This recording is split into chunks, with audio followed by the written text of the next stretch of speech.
All right, y'all, here's a hunt. I'm gonna call it hashtag chasing a rut. I'm getting everything ready and leave in the morning. It's probably daylight or so, so I'm gonna get everything packed up and ready to go.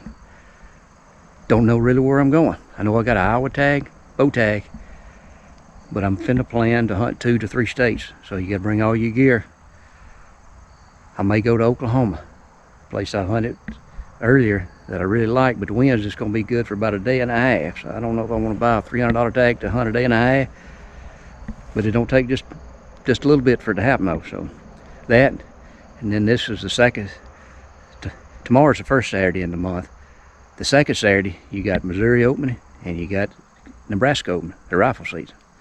So I'm probably finna put a rifle in the truck too, just for that's plan A, B, and C. You know, if A and B goes together, I'm out there, I'm gonna try C. So it's really the first time of the year that the rut's gonna be going on, so that's why I'm calling it chasing a rut. I'm just finna jump around. My magic day I've always had real good luck on is November the 10th. I've killed several deer on November the 10th.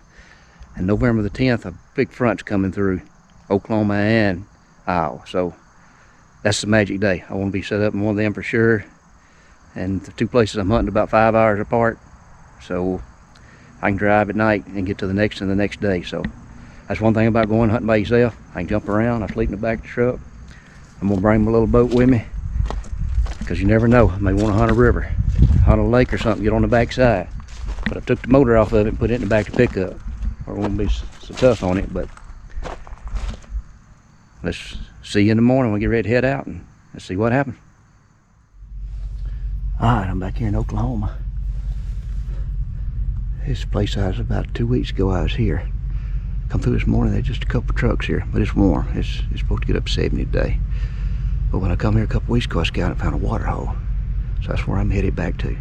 I think it's gonna be warm today. I think them deer liable to come to it. The rut's supposed to be, this show's gonna be called Chasing a Rut. This is my first date. It's Oklahoma. Like I said, I'm coming back to it because I took a good deer here 2 weeks ago with my muzzleloader. So found a couple good spots, and I thought, heck, I'm gonna come back and hunt this place. Then I got an Iowa tag, and then I may go to Missouri or I may go to Nebraska. That's a sort of toss up. I can go either way on it. So let's go get this water hose and see what happens here. But I got my crossbow on this hunt. My first hunt on my crossbow. I bought a 10-point crossbow this summer. Mainly got it for my wife because it's got the cocker on it. Heck, I really like it. I shot a doe with it back home. So I'm ready to see if I can shoot a big old Oklahoma buck with it now. So let's go. There's a tree I want to get in right here. I don't know if you can see it or not right there. I broke 2 steps. I'm gonna have to tie them together, the ropes together, and get around it. But there's a good scraping right here on the tree. See, bucks is coming right here. It's gonna be tight. That tree got a bunch of leaves on it too. I may not be able to see, but just a little bit. But wind's blowing this way, so I like this spot. I just had a deer blow, so that was a deer close. Alright, I got set up here. I don't know how bad this wind's gonna be on the mic because it's howling. But like I said, I'm right here on the scrape. This is right here below me. There's 3 right here under me. I can see one trail coming in. I can sort of see behind me, but it's, I don't know, I can't shoot everywhere. Just many little limbs. But got a good wind just blowing out this way. I think most of the deer ought to come this way or this way, so let's wait and see what happens.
just leave my truck here. I just usually if I can find a Walmart.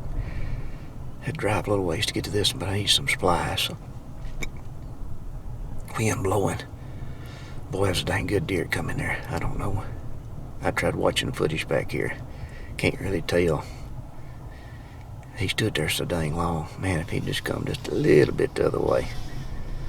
But we'll get back in there in the morning and see what happens, see if he'll come back. So it's time to get in the sack and get in there early in the morning.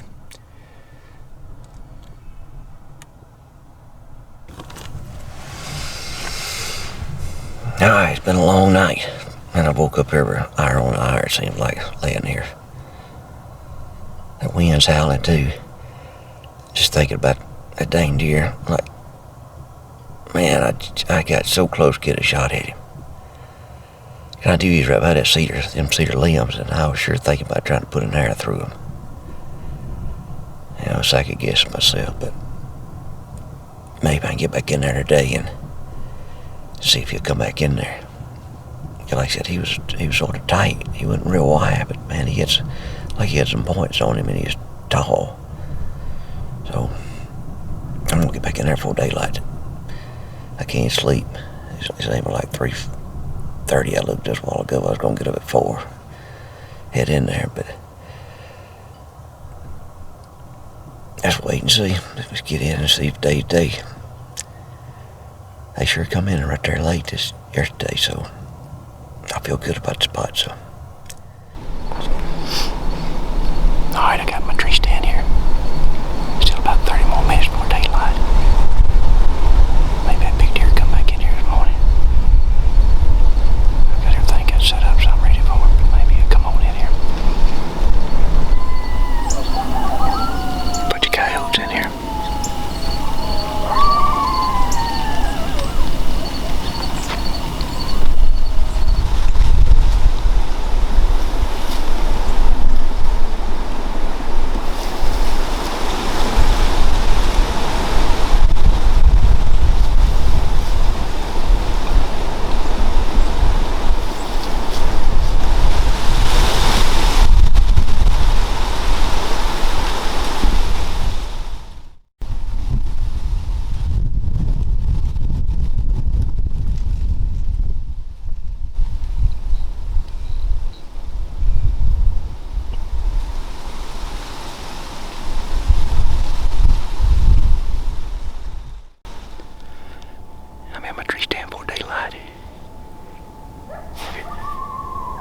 Hear these coyotes howling.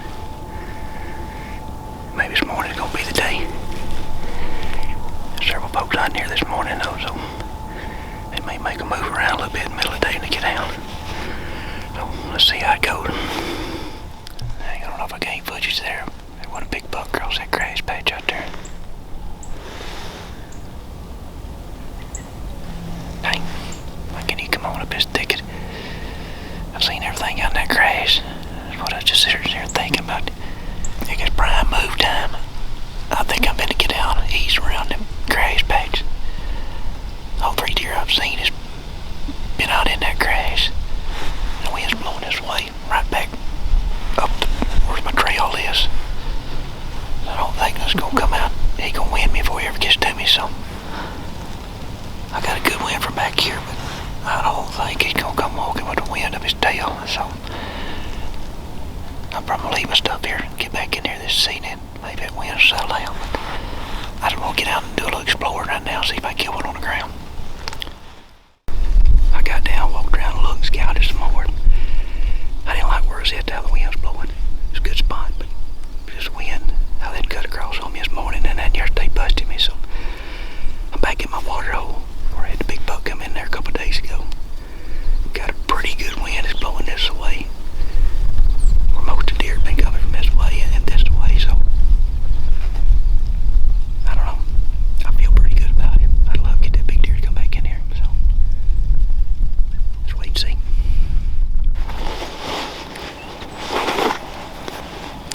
Alright, I'm set up back this morning at my water hole again. I didn't see nothing yesterday, and I started not to come back, but all my stuff was here. But I got a good wind. It's the main reason I come. It's blowing out of the west, going back across the water, because everything's been coming from the south and the north and the west. So it's a perfect wind. I'm gonna hunt it to lunch or so. So let's see what happens.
There's a guy up on the hill rattling.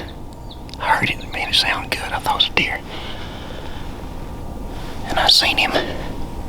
I just happened to see him up there. And it wasn't just a couple minutes. I looked back right here where that buck come in the other day. I don't think it's the same one.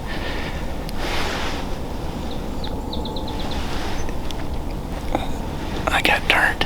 I didn't get much footage of it except for the Tactacam. That's exciting. About freaking time. Now I gotta do my hike getting him out of here, but hey, that's gonna be worth it. Whew. Man, I'm still shaking. I don't know where that sucker come from. I just happened to hear him rub a bush right there, and I like, where in the heck? And then I got turned right here and just hit one little spot to shoot, and he was quartering away. I drove that Grim Reaper through him. Alright, finally got my first buck with the 10-point. I'm talking about smoked him.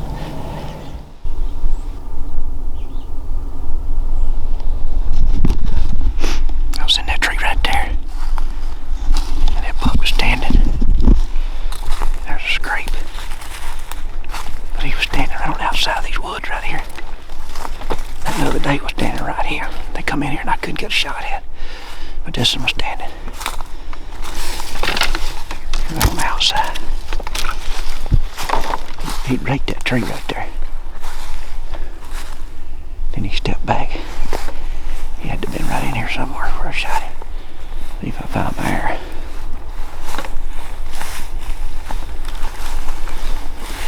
There's the hole I had to shoot. Look right in there's that hole.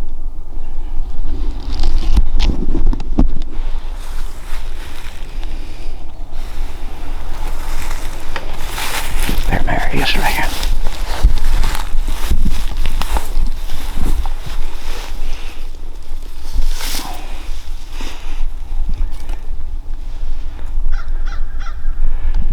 That Grim Reaper done a job.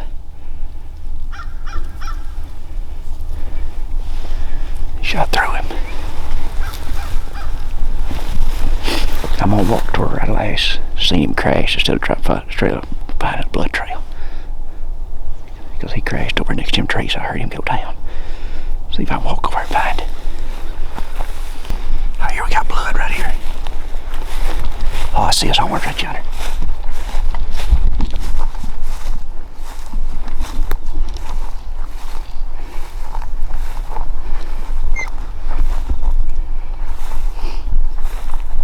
Oh yeah, oh yeah.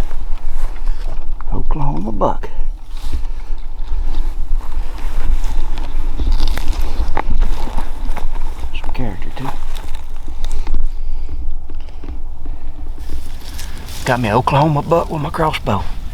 The 10-point put a whooping on him. It shot all the way through his shoulder. That's a unique bucko. He's got a unicorn point that comes back and it's stuck in his head here. It's got skin. It can move around. It's there, but y'all, chasing a rut. Hey, come to Oklahoma. His first week November, or sort of first to the second week. Hey, got it done. Got it done. What I want to show you is, hey, there's plenty of places to go to hunt public land to kill you a buck. But the best time to hunt the Midwest is pretty much at, I say, from the 5th of November to the 15th of November, according to the weather and the moon phase. The moon being the end of October this time, I think 29th, 30th, somewhere right in there, 31st maybe. The 1st of November, it's been hot. So, it's a big old body son gun. He's a big old brute. But I'm way in here. I hate to say how far I am, but I'm gonna cut him up and put him on my back and tote him out of here. So, I'm glad I killed him in the morning. One thing about getting way back in here, you get away from people. But now I did have some guys up on the hill rattling. And heck, I was watching them, because they sounded good. And I heard this sucker raking a tree right under me, and I'm like, God dang, that's a deer. And they had a tree between me and him. I don't know where he come from. He had to come from the south. I tried getting the camera on, and I bumped something, and he looked around and heard it.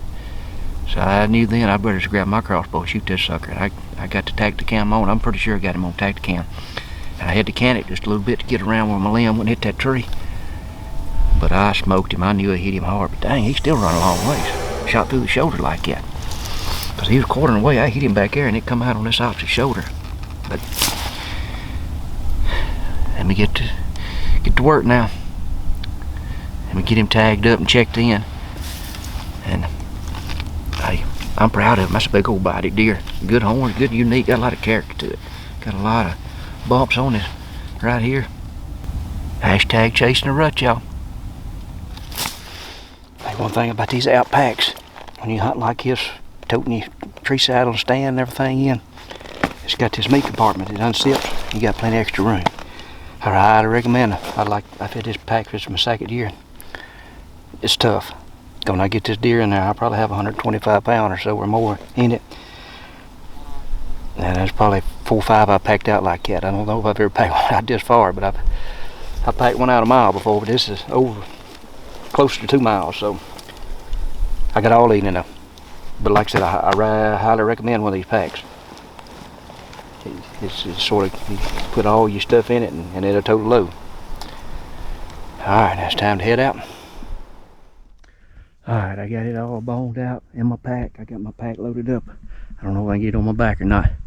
There's a load right there, y'all.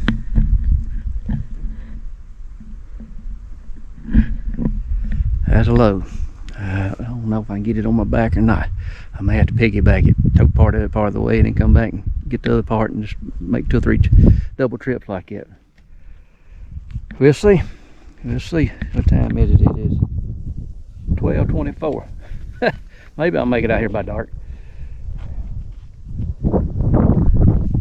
Let's get at it.